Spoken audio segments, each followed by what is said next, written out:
Bismillahirrahmanirrahim. Alhamdulillah. Nahmaduhu ta'ala wa nasta'inuhu wa nastaghfiruh. Wa na'udzu billahi min shururi anfusina wa min sayyiati a'malina. Man yahdihillahu fala mudilla lahu wa man yudlil fala hadiya lahu. أشهد أن لا إله إلا الله وحده لا شريك له وأشهد أن محمدا عبده ورسوله صلى الله عليه وعلى آله وصحبه وسلم تسليما كثيرا. يا أيها الذين آمنوا اتقوا الله حق تقاته ولا تموتن إلا وأنتم مسلمون. يا أيها الناس اتقوا ربكم الذي خلقكم من نفس واحدة وخلق منها زوجها وبث منهما رجالا كثيرا واتقوا الله الذي تساءلون به والأرحام إن الله كان عليكم رقيبا. يا أيها الذين آمنوا اتقوا الله وقولوا قولا سديدا يصلح لكم أعمالكم ويغفر لكم ذنوبكم ومن يطع الله ورسوله فقد فاز فوزا عظيما. أما بعد فإن أصدق الحديث كتاب الله وخير الهدى هدى محمد صلى الله عليه وعلى آله وصحبه وسلم وشر الأمور محدثاتها وكل محدثة بدعة وكل بدعة ضلالة وكل ضلالة في النار. أعاذني الله وإياكم من النار. Ikhwan fillah a'azzakumullah. Alhamdulillah, segala puji syukur senantiasa kita panjatkan kepada Allah Subhanahu wa taala semata yang telah memberikan kepada kita kenikmatan-kenikmatannya, yang telah memberikan kepada kita hidayah, taufik dan keimanannya. Walhamdulillah, Allah Subhanahu wa taala masih memberikan kepada kita kesempatan dan juga kesehatan untuk bisa kembali bermajelis, berkumpul, mempelajari firman Allah Subhanahu wa taala dan mempelajari sunnah Rasulullah sallallahu alaihi wa ala alihi wa sahbihi wasallam. Khonafidina'azakumullah, kita lanjutkan kajian dari risalah Mudzakkirah fil hadits nabawi fil aqidati wal ittiba' yang ditulis oleh Syekh Al-Walid Rabi' ibn Hadi Al-Madkhali hafizahullahu taala wa ra'ah. Kita masih membahas hadis yang ke-19 dari sahabat yang mulia Abu Hurairah radhiyallahu taala anhu wa ardhah, diriwayatkan oleh Al-Imam Al-Bukhari wal Imam Muslim. Hadis yang menjelaskan tentang 7 amalan yang bisa menghancurkan pelakunya, yang bisa menghantarkan kepada kebinasaan fid dunya wal akhirah, yang bisa mendatangkan malapetaka di dunia dan di akhirat. Kita telah membaca sampai pada poin yang keempat dari rincian hadis ini. Kita telah membaca poin pertama, yaitu syirik. Kemudian yang kedua, sihir. Kemudian yang ketiga, membunuh jiwa yang diharamkan oleh Allah Ta'ala tanpa alasan yang benar. Kemudian yang keempat, memakan harta riba. Sekarang kita masuk pada poin yang kelima daripada rincian hadis ini, yaitu memakan harta anak yatim.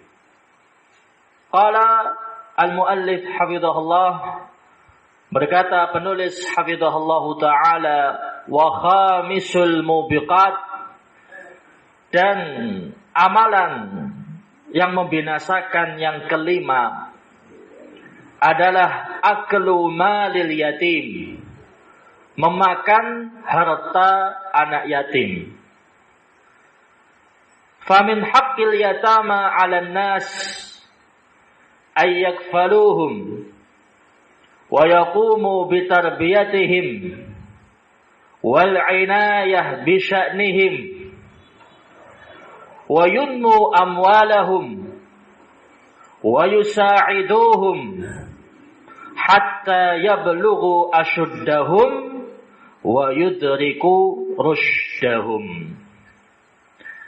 Termasuk hak anak-anak yatim yang menjadi tanggung jawab umat manusia adalah merawat mereka, mendidik mereka, mengurus segala kebutuhan mereka, dan mengatur harta mereka serta membantu mereka hingga mencapai usia baligh dan mereka memiliki ar-rusydu, memiliki kebijakan dalam mengatur harta mereka sendiri.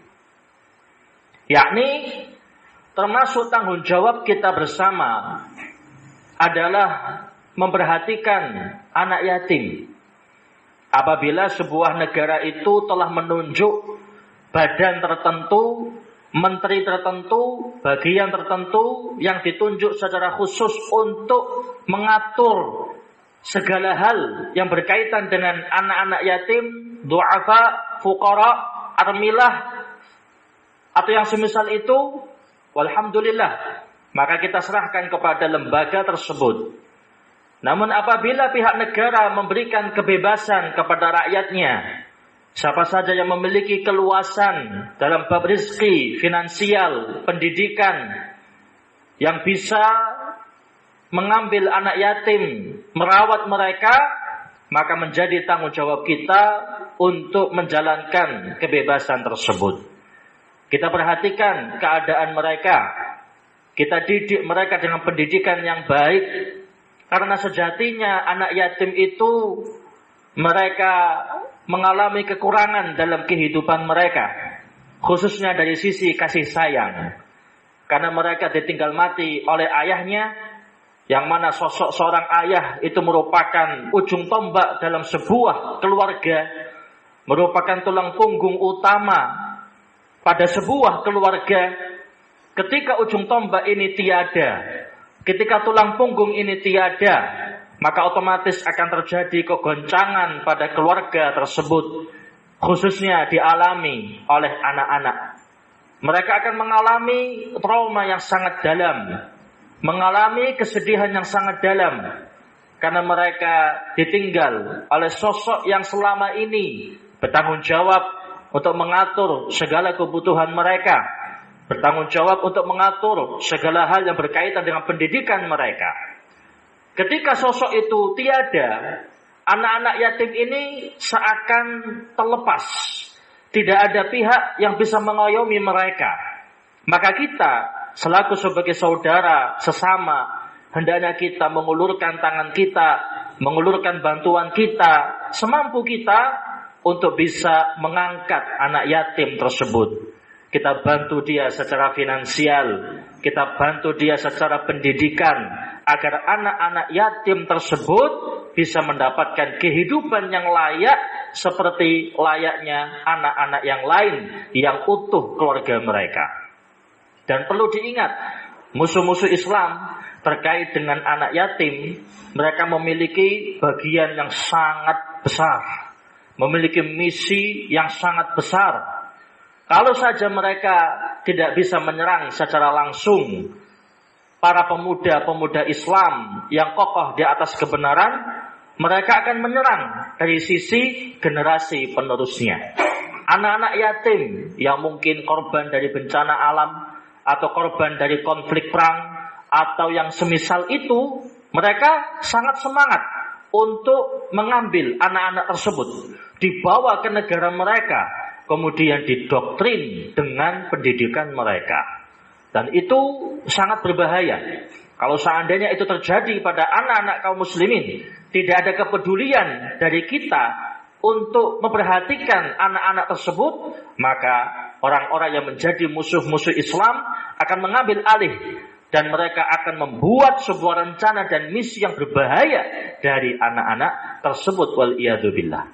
Maka syariat Islam ini sangat lengkap, mencakup, penuh dengan rahmat dan memandang jauh ke depan.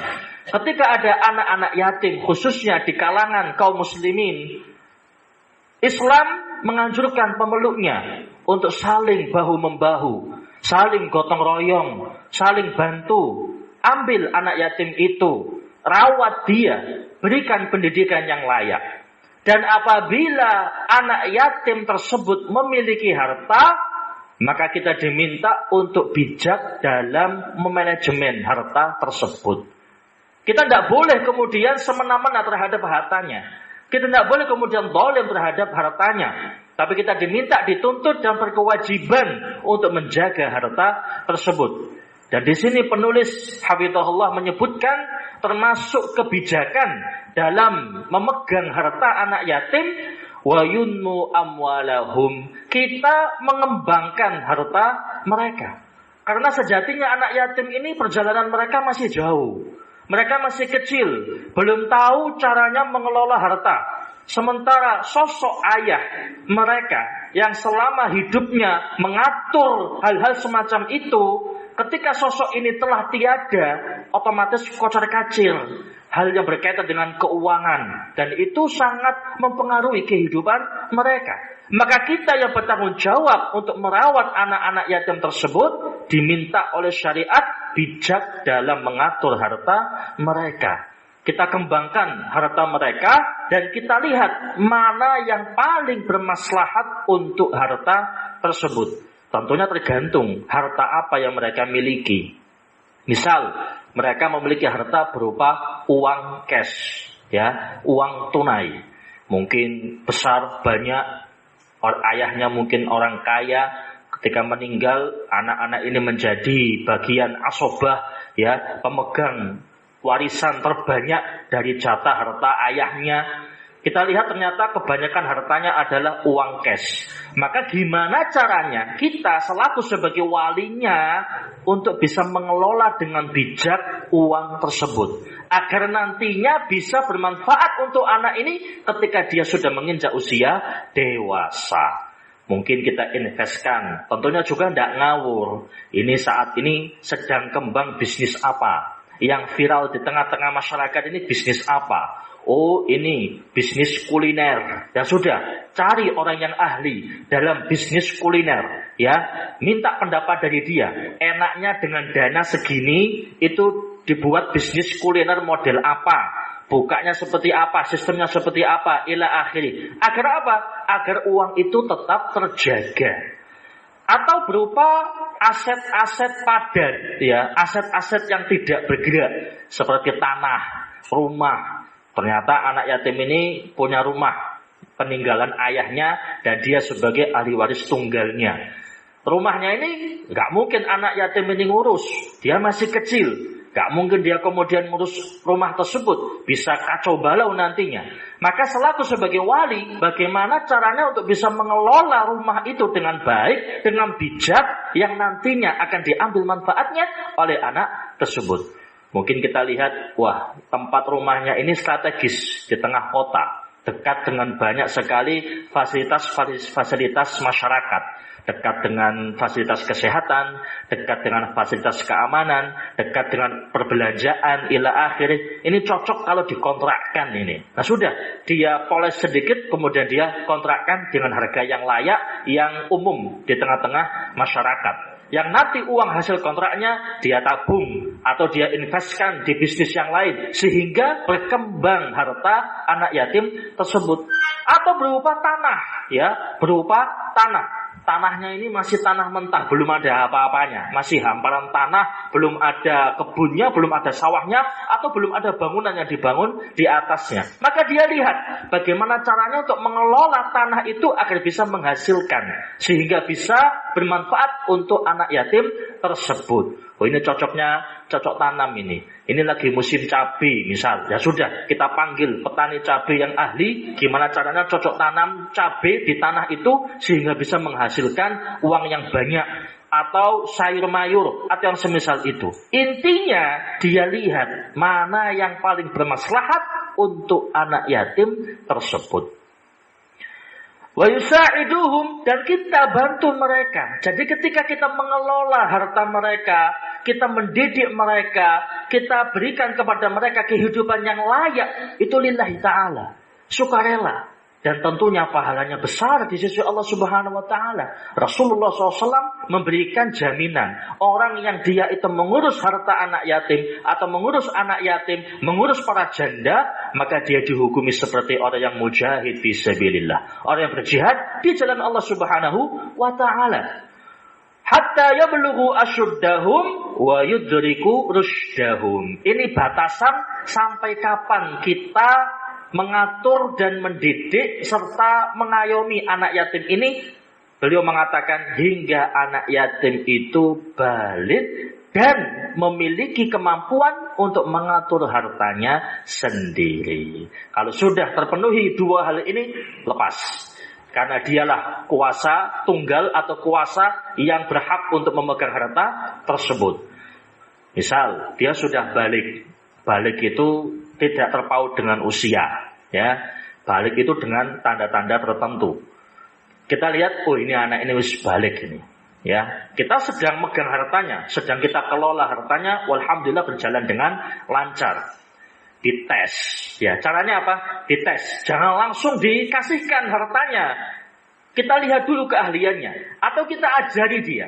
Sini, ya. Bapakmu dulu itu meninggalkan buat kamu harta. Yang harta ini sebenarnya untuk kehidupanmu nanti di masa depan, ya. Berupa peternakan, misal peternakan kambing. Peternakannya saya yang mengelola sekarang, ya. Dulu waktu ditinggal sama ayahmu, kambingnya berjumlah 100 ekor. Sekarang sudah 1000 ekor, sudah berkembang biak, lumayan. Karena dari dia kecil sampai balik lumayan, tahunan, ya toh. Kambingnya otomatis juga berkembang biak. Ini sudah 1000 ekor. Sini, tak ajari caranya ngatur peternakan kambing. Diajak ngurus kambingnya, cara ngasih makannya gimana, bikin makannya gimana, kemudian mengatur sirkulasi kambingnya seperti apa, minumannya bagaimana, kandang yang sesuai seperti apa. Ila akhirih, diajari dari A sampai Z, ya. Begitu dia sudah dianggap ahli, coba dites, ya. Coba sekarang, ya, kamu kelola, jangan semua. Kamu tak kasih tanggung jawab mengatur kandang kambing sektor B, misal. Ini mungkin kambingnya karena ribuan banyak, jadi ada sektor-sektornya. Kamu di sektor B, itu kambingnya jumlahnya 50 ekor kambing. Sekarang kamu tak kasih kuasa untuk mengatur 50 ekor kambing ini. Gimana caranya kamu memanajemen sehingga 50 ekor ini bisa menghasilkan dan berkembang biak dengan baik. Lihat, kasih dia waktu sambil dipantau. Oh, ternyata kok pinter dia. Dalam jangka waktu 1 tahun, kambingnya gemuk-gemuk dan sudah beranak pinak. Yang asalnya 50 jadi 90 ekor kambing. Wah, pinter berarti dia. Terus dilihat cara pemasaran marketingnya bagaimana. Oh, cara pemasarannya juga bagus, nggak asal-asalan, ya.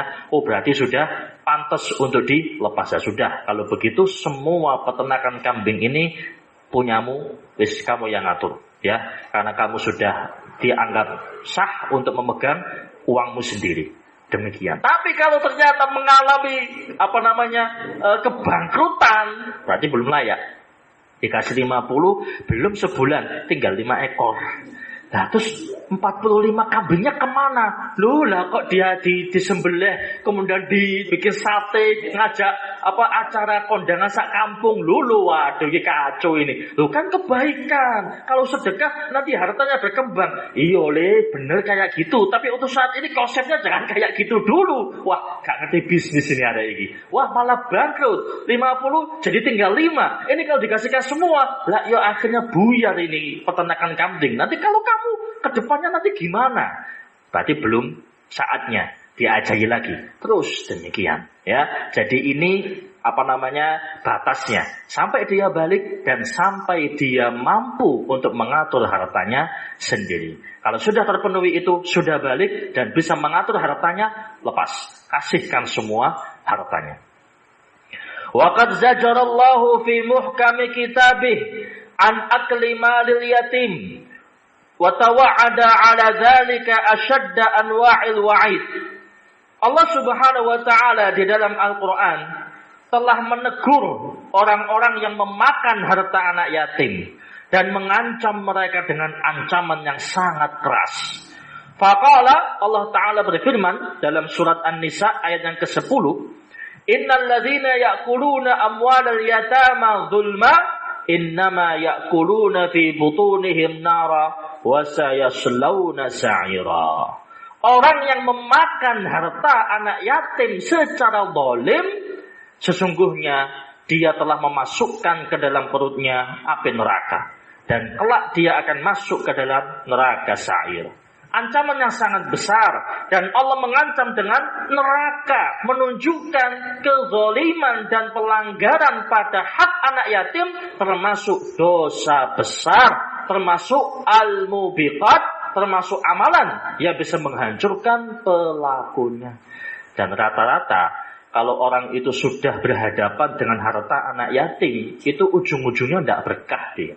Ya, mungkin dia ngapusi anak yatim ini. Wah, mumpung rek, mungkin dia pakdenya atau mungkin dia saudaranya atau apanya memiliki kuasa untuk mengatur harta anak itu, kemudian dia semena-mena dibohongi anaknya. Mungkin kekayaan anak ini mencapai 2M.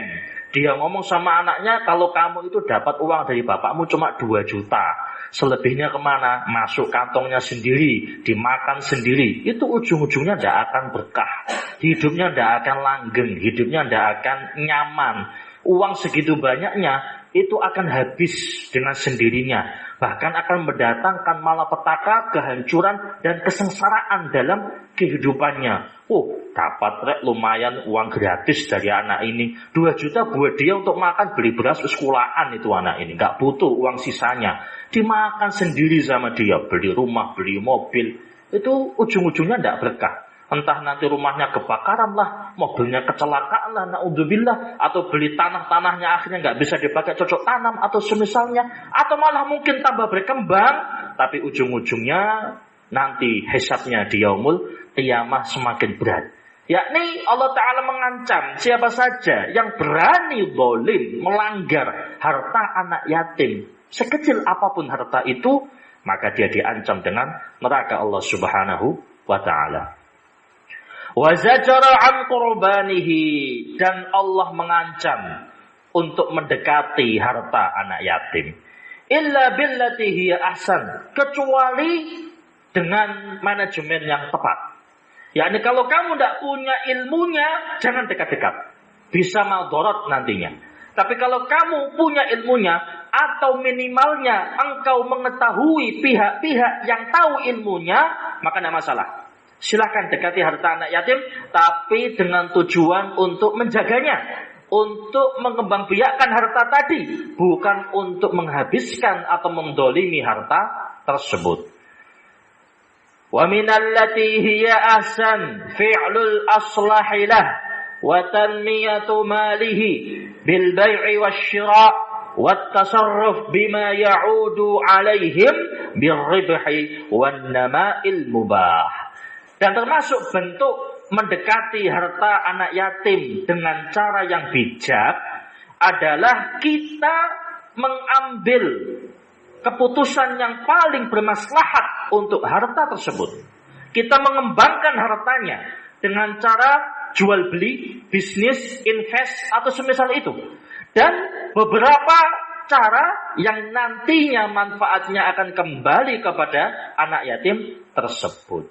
Jadi apa yang kita lakukan terhadap harta itu bukan untuk kita, tapi untuk keberlangsungan anak tersebut. Kita insya Allah ketika kita membantu orang lain, ketika kita memberikan kemudahan kepada orang lain, Allah yang nanggung kita nantinya. Wallahu fi aunil abdi, maka al abdu fi auni akhi. Allah akan jamin bantu hambanya selama hamba tadi mau membantu saudaranya. Bantu saudaranya, bantu temannya yang mungkin hanya sedikit, ya, mungkin tidak terlalu butuh atau dalam hal yang kecil, Allah sudah ngasih jaminan. Lalu bagaimana ketika kita membantu anak yatim yang memang betul-betul membutuhkan bantuan kita? Maka Allah akan jamin kehidupannya. Jangan khawatir, jaza'uk 'alallah, ajruk 'alallah, pahalamu Allah yang ngatur.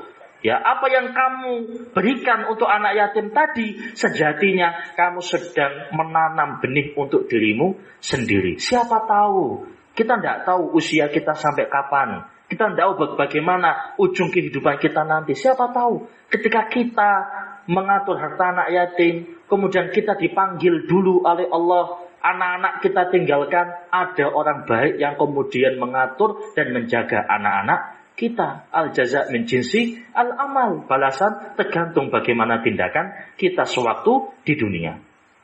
Baik. Ini perkara yang kelima. Amalan yang bisa membinasakan pelakunya, yaitu memakan harta anak yatim secara zalim. Baik. Kemudian yang berikutnya, wasadisuha, amalan yang keenam, at-tawalli yaumaz zahfi wal firar min liqa'il adu. Berpaling dari medan tempur serta lari dari pertempuran. Ya, ini termasuk perkara yang membinasakan, termasuk amalan yang membawa kehancuran. Ketika orang itu lari dari medan pertempuran, lari dari peperangan. Fa inna dzalika minal jaban. Tindakan semacam ini adalah tindakan pengecut. Wa fihi id'afun li syaukatil muslimin.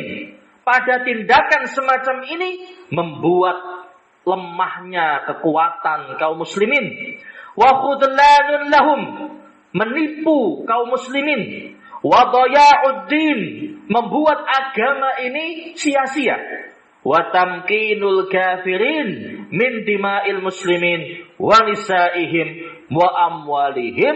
Dan tindakan semacam ini bisa membuat orang-orang kafir menguasai darah kaum muslimin, menguasai harta mereka, dan menguasai istri dan anak-anak mereka. Yakni madorotnya besar ketika kita dihadapkan dengan medan pertempuran. Nas'alullah as-salama wal afiyah fid dunya wal akhirah. Ketika kita dihadapkan dengan medan tempur yang di situ negara kita sedang digoncang, agama kita sedang diuji, Allah Ta'ala membuat musuh-musuh Islam itu masuk ke dalam wilayah kita, membuat kerusakan. Kita dituntut untuk menjaga negara kita. Kita dituntut untuk membela agama kita dari musuh-musuh Allah. Maka kita angkat senjata, kita angkat perlengkapan kita, kita bela agama kita dengan kekuatan, dengan senjata yang ada.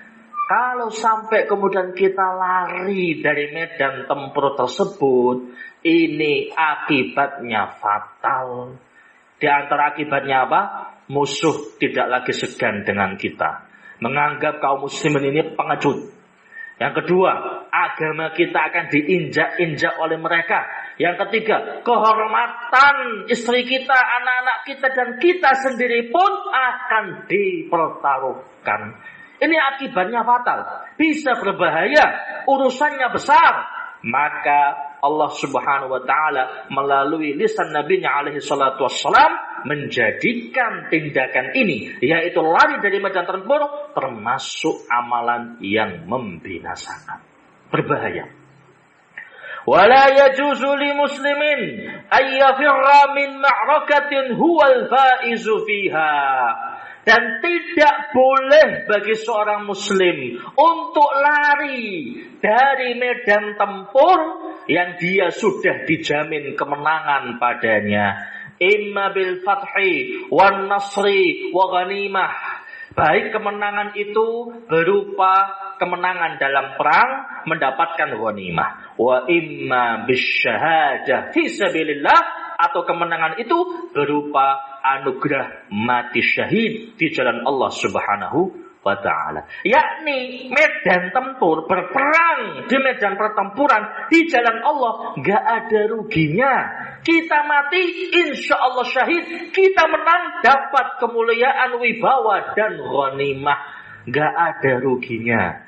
Gak ada ruginya. Nggak kemudian wah mati konyol nanti kita kalau di medan tempur. Us mending di rumah saja atau evakuasilah, ngungsi kemana begitu. Kalau masing-masing orang pemikirannya seperti itu, siapa yang mau menghalangi musuh-musuh Islam dari negara-negara Islam? Siapa yang akan menghadapi mereka di medan pertempuran? Kosong nanti medan tempurnya, bisa berbahaya. Dengan mudah mereka akan menghancurkan syiar-syiar Islam. Dengan mudah mereka akan melanggar kehormatan kaum muslimin, anak-anak dan istri-istri mereka. Ini berbahaya. Maka dalam Islam memberikan anjuran dan kewajiban kepada pemeluknya untuk teguh dan sabar di medan pertempuran. Dan kalau kita lihat, walhamdulillah, banyak sekali kemudahan yang Allah Ta'ala berikan ketika seorang hamba itu bertekad dengan keimanannya berjihad di jalan Allah Subhanahu wa Ta'ala. Kalau di masa awal-awal Islam dulu, ketika pertama kali jihad disyariatkan, berat. Kenapa? Karena perbandingannya sangat tidak masuk akal. Bayangkan, satu orang harus menghadapi 10 orang musuh, tidak boleh lari.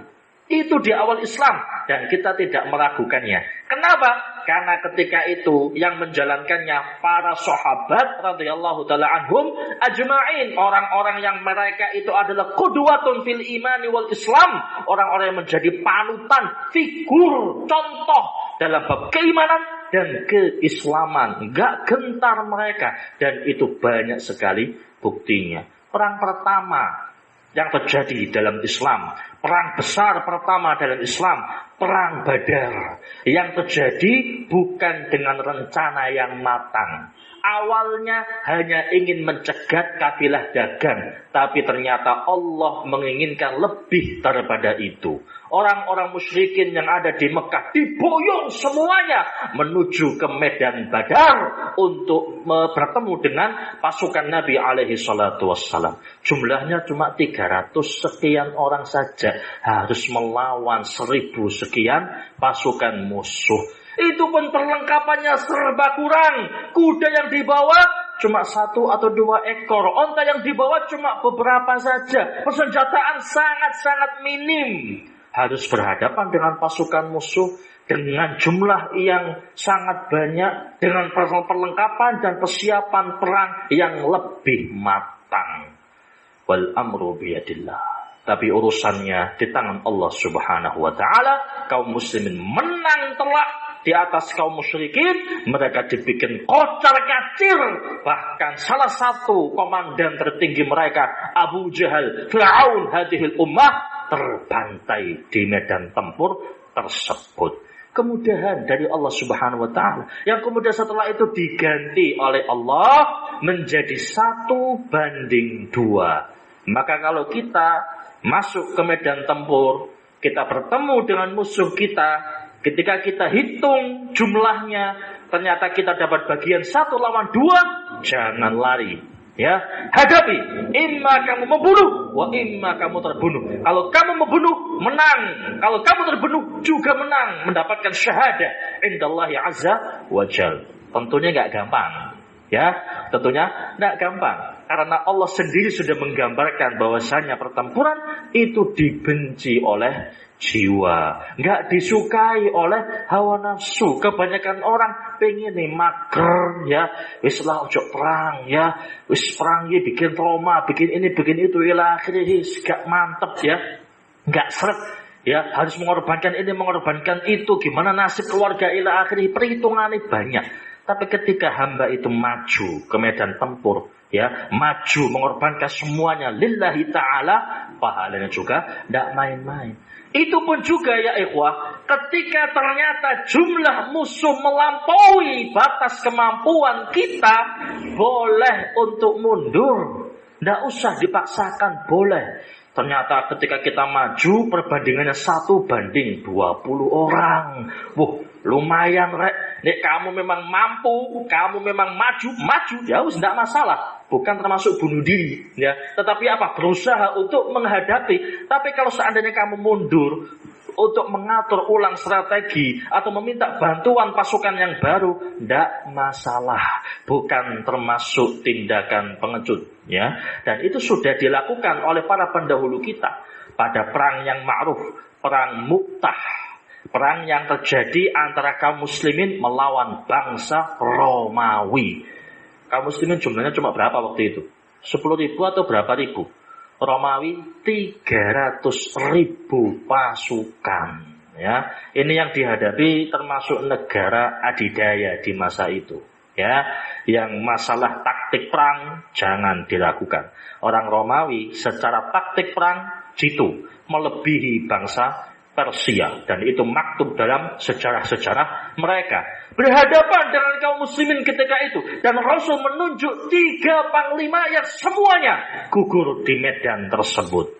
Ketika Rasul melepas keberangkatan mereka dan menunjuk panglima satu persatu, yang menjadi panglimanya adalah Zaid bin Harithah. Kalau terbunuh maka Ja'far, kalau terbunuh maka Abdullah bin Abi Rawahah. Orang Yahudi datang gembosi para panglima ini. Kalian jangan berangkat. Loh kok bisa? Kalau seorang nabi dalam catatan kitab suci kita, kalau seorang nabi sudah menunjuk lebih dari 1 panglima, itu artinya semua panglimanya ditunjuk akan mati. Para panglima ini enggak gentar. Meskipun Rasul menunjuk kita semua menjadi panglima, gugur semua, enggak masalah. Itu yang dicari.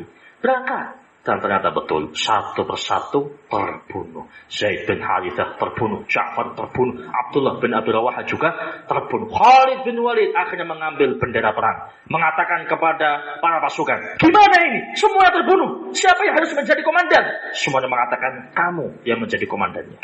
Akhirnya Khalid pun mengatur strategi gimana caranya, bukan menambah perlawanan, tapi gimana caranya menyelamatkan kaum muslimin dari serangan atau dari kebinasaan yang lebih parah. Akhirnya Khalid bin Walid mundur dengan beberapa pasukan sampai jauh. Atur nafas dulu. Kemudian mengatur barisan pasukan berkuda berjarak. Kamu sebelah sana. Jaraknya sekian meter sampai ujung sana. Ini juga demikian. Nanti kita pacu kuda kita sekencang mungkin sampai debu-debu pada terbang semua. Untuk menakut-nakuti pasukan musuh. Siap-siap berangkat. Orang Romawi dari kejauhan melihat, debu ini berterbangan dari ujung ke ujung. Wah, ini berapa ratus ribu yang datang ini. Mulai mereka ngepel mereka. Mulai kendor mereka. Wah, ini berarti dapat pasukan baru ini. Padahal masih sama orangnya, cuma diganti strateginya. Begitu kaum muslimin berhasil keluar dari medan tempur, mereka langsung kembali ke Madinah. Ada yang mengatakan pertempuran dimenangkan oleh orang Romawi, ada yang mengatakan dimenangkan oleh sahabat, ada yang mengatakan seri. Ala kulli hal, intinya apa? Ketika kita berjihad di jalan Allah Subhanahu wa taala, kok ternyata melampaui batas kemampuan kita, Allah ngasih kemudahan. Menunjukkan apa? Menunjukkan kewajiban bagi kita, semampu kita untuk menghalau musuh-musuh Islam agar mereka tidak melanggar kehormatan agama kita, negara kita, dan kaum muslimin secara umum. Dan lari dari medan pertempuran termasuk amalan yang membinasakan. Baik. Kemudian Amalan yang selanjutnya, yang ketujuh, yang terakhir, wasabi'atul mubiqat, dan amalan yang ketujuh yang membinasakan, qadful muhsanat al-ghafilat al-mu'minat wa ramyuhunna bizzina wa nisbatuhunna ilal fawahish. Menuduh wanita mukmin baik-baik dituduh melakukan zina dan amalan-amalan keji yang lain. Wa innaha la jarimatun 'azimah an ta'mida ila imra'atin karimatin mutamatti'atin bil hasanah wal 'iffah ba'idatin 'anir ribah wa la takhtur biqalbiha al fahishah fataqdhifuha bizina wa tarmiha al fahishah.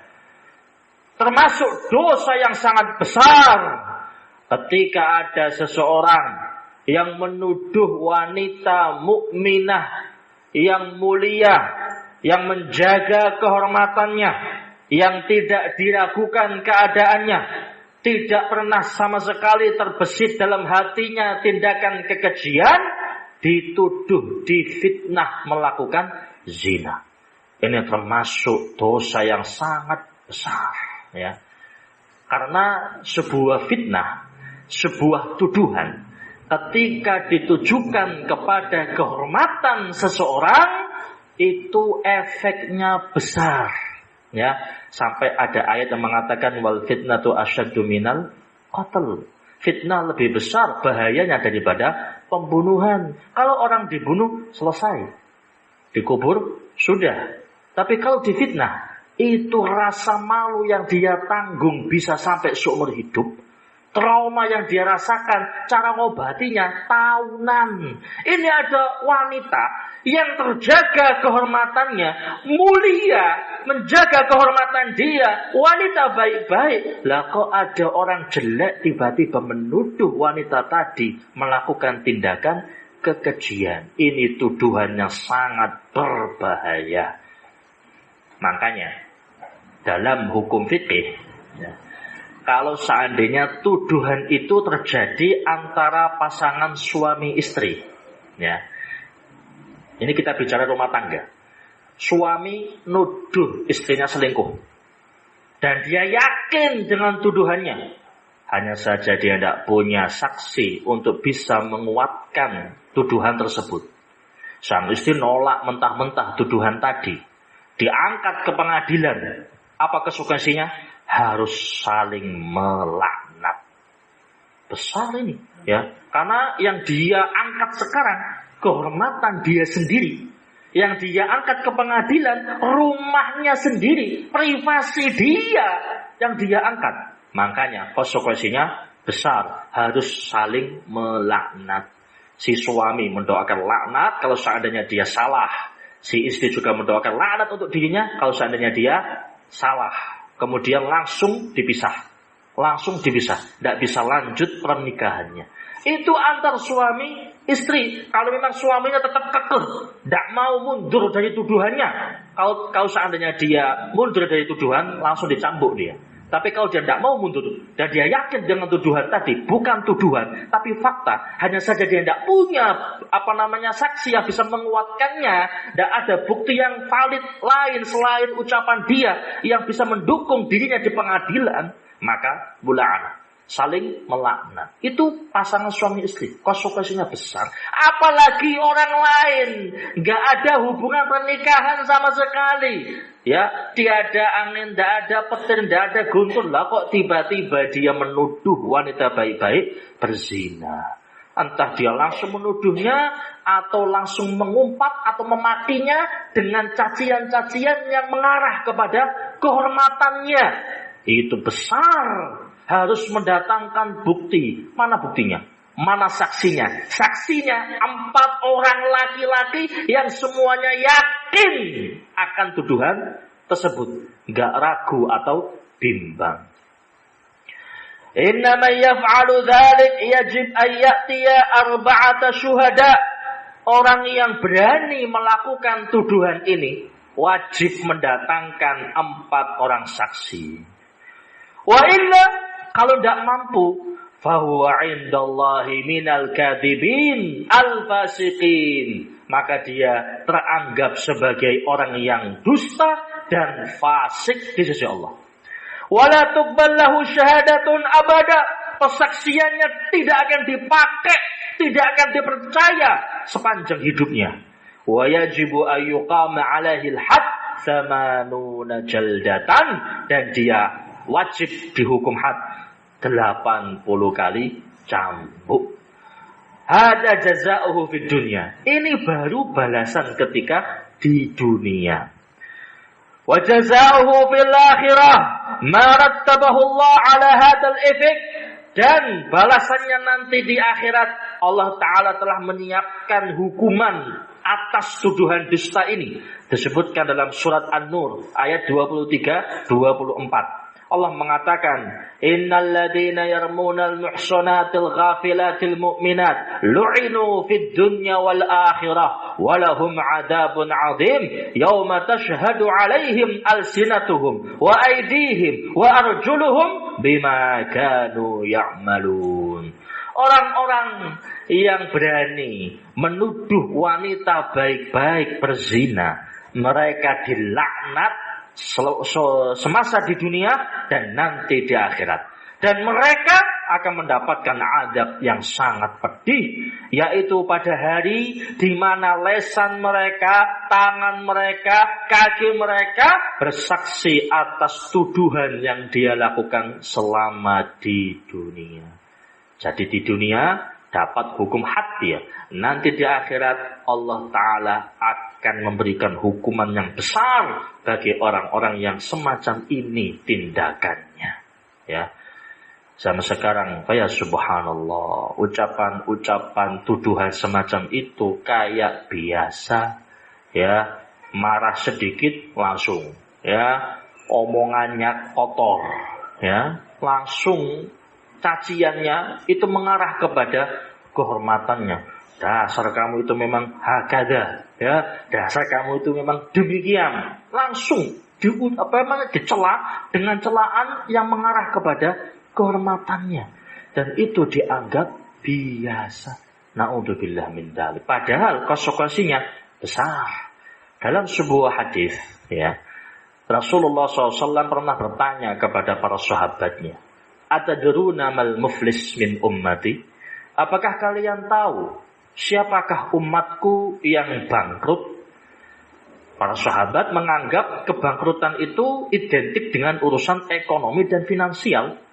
Mereka mengatakan al-muflis indana man la dirham lahu wala mata. Orang bangkrut di kalangan kami itu orang yang tidak punya harta, tidak punya perabotan. Itu bangkrut Rasul. Rasul mengatakan al-muflis min ummati, orang yang bangkrut di kalangan umatku, man ya'ti yaumal qiyamah bi sholatin wa siyamin wa shadaqah, yaitu umatku yang nanti di hari kiamat menghadap Allah membawa pahala sholat, membawa pahala puasa, membawa pahala sedekah. Walakinnahu yadribu hada wa yashtumu hada wa safaka dama hada wa yaqtulu hada.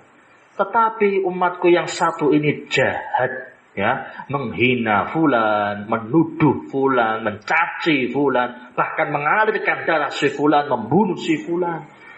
Maka dipanggil para korban kedoliman dia sewaktu di dunia.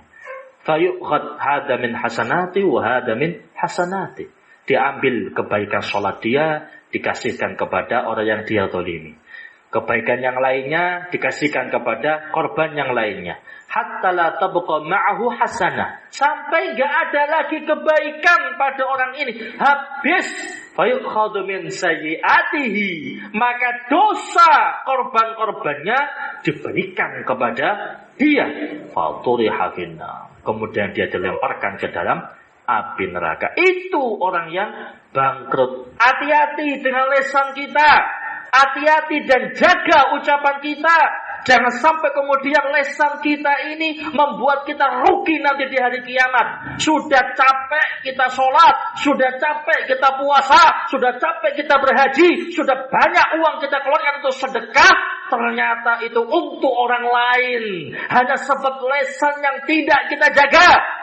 Kalau seandainya hadis ini berbicara tentang wanita baik-baik dituduh berzina, ini bukan pembatasan segala bentuk pelanggaran yang berkaitan dengan kehormatan orang lain, besar akibatnya. Bisa mengakibatkan gugurnya amal-amal kita. Apalagi kalau yang sampai dihina itu adalah orang-orang yang berilmu. Apalagi yang sampai dihina adalah orang-orang yang membawa dakwah. Apalagi yang dihina adalah orang-orang yang soleh, yang memiliki pengaruh positif di tengah-tengah umat. Hati-hati, lesanmu adalah harimau yang siap untuk menerkammu. Mungkin sekarang kita tidak merasakan efeknya, tapi ingat, wa ma kana rabbuka nasiya. Allah tidak pernah lupa terhadap hamba-hambanya. Perhitungannya nanti di yaumul qiyamah, perhitungannya nanti di hadapan Rabbul Alamin. Sungguh sangat merugi ketika kita sewaktu di dunia, amal kebaikan kita itu tidak banyak dibanding dengan dosa dan kesalahan kita yang terus mengalir. Amal kebaikan kita itu tidak banyak. Sholat kita, berapa sholat kita itu? Sedekah kita, berapa sedekah kita? Puasa kita, berapa puasa kita? Itu pun kita tidak tahu mana yang diterima oleh Allah Subhanahu wa ta'ala. Dosa kita jelas kita lakukan, jelas nilai dosanya di sisi Allah Subhanahu wa ta'ala. Bagaimana kemudian kita nanti berhadapan dengan Allah, dipanggil oleh Allah Subhanahu wa ta'ala, membawa sholat kita ini yang banyak kekurangannya, membawa puasa kita yang banyak kekurangannya, membawa amal-amal soleh kita yang lain yang banyak kekurangannya tersebut. Lah kok ternyata pahalanya diberikan kepada orang-orang yang dulu dizalimi dengan lesan kita. Na'udzubillah minal khudlan wal khusran. Hati-hati. Kalau engkau hendak berucap, lihat apa yang hendak engkau ucapkan.